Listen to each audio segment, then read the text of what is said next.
तो दोस्तों आज की कहानी है एक ऐसे इंसान की जो सिर्फ संघर्ष और मेहनत करता रहता है। एक ऐसे पिता की जो सिर्फ मेहनत करते रहते हैं। एक पिता की कहानी। यह स्टोरी शुरू होती है जब मैं घर से गुस्से में बड़बड़ाते हुए निकल आया था और बस स्टैंड की तरफ आगे बढ़ने लगा।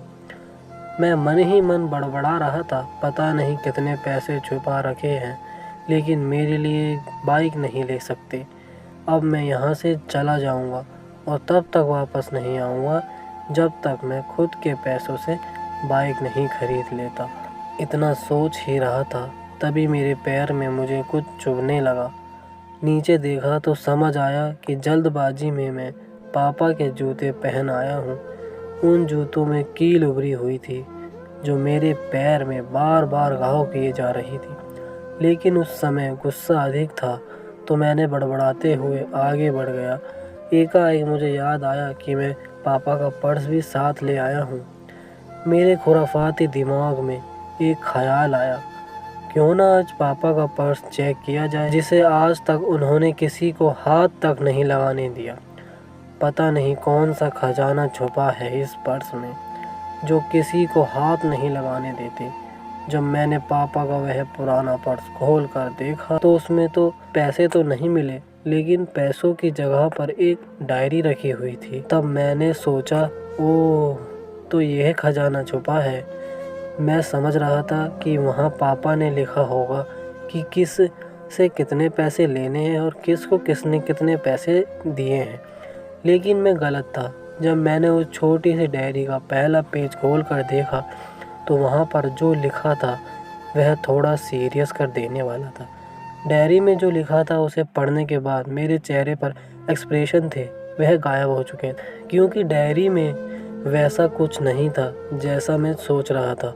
वहाँ पर उन पैसों का हिसाब लिखा हुआ था जो अलग अलग कामों के लिए अलग अलग लोगों से उधार लिए गए थे। उस लिस्ट में कंप्यूटर के नाम पर भी पैसे लिए गए थे। कुछ यूँ लिखा था, 50,000 बेटे के कंप्यूटर के लिए।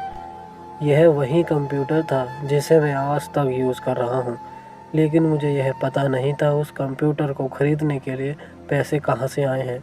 लेकिन आज पता चल गया। मुझे आज भी याद है जब मैंने पहली बार कमरे में कैमरे के लिए ज़िद की थी और मेरे पापा ने मुझे 2 हफ्ते बाद मेरे बर्थडे पर लाकर दिया था, जिसे देखकर मैं बहुत खुश हुआ था। और मुझे खुश देखकर मुझसे कहीं ज़्यादा अगर कोई खुश हुआ था तो वह पापा थे। अब मेरे चेहरे से गुस्सा एकदम गायब हो चुका था। जब मैंने आगे का पन्ना पलटा तो वहाँ पर कुछ विश लिखी थी।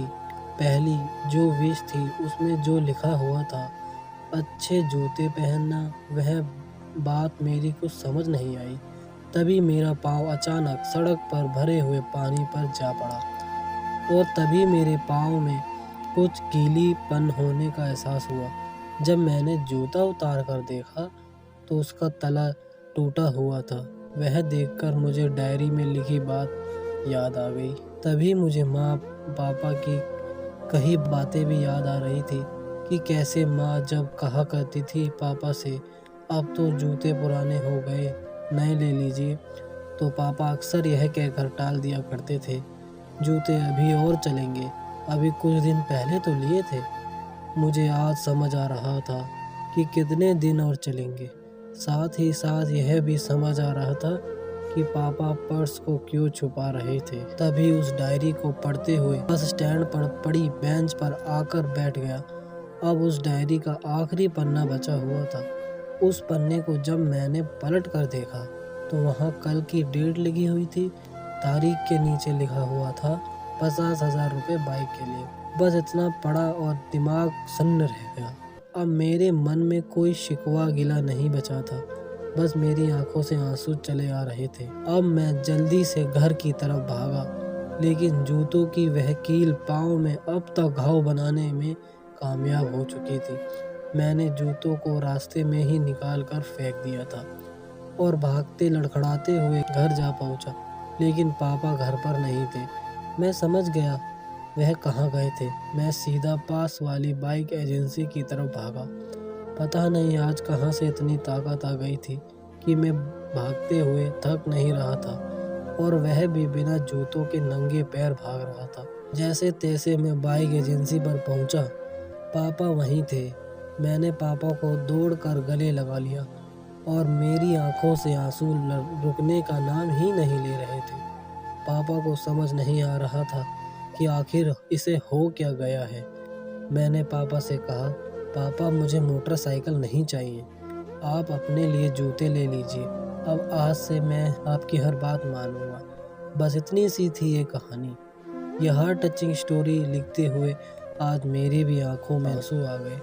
मैं आज आपसे कहना चाहूँगा, ठीक ऐसे ही होते हैं हमारे पिता।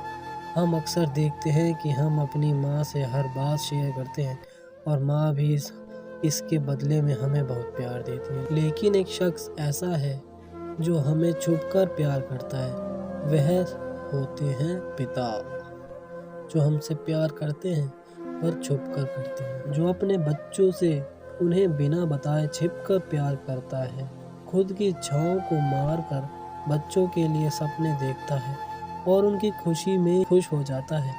मुझे नहीं पता कि आप अपने पेरेंट्स की इज्जत करते हो या नहीं, लेकिन अगर आपके पास पेरेंट्स हैं तो आप बहुत खुश नसीब हो, क्योंकि इस दुनिया में बहुत से लोगों को तो पेरेंट्स का भी प्यार नसीब नहीं होता दोस्तों। तो दोस्तों, आज की कहानी हमें यह शिक्षा देती है कि अंत में मैं यही कहना चाहूँगा कि माँ बाप की भावनाओं का सम्मान करें। और देखते रहें दोस्तों, रोचक स्टोरी स्टूडियो को सब्सक्राइब कर लें।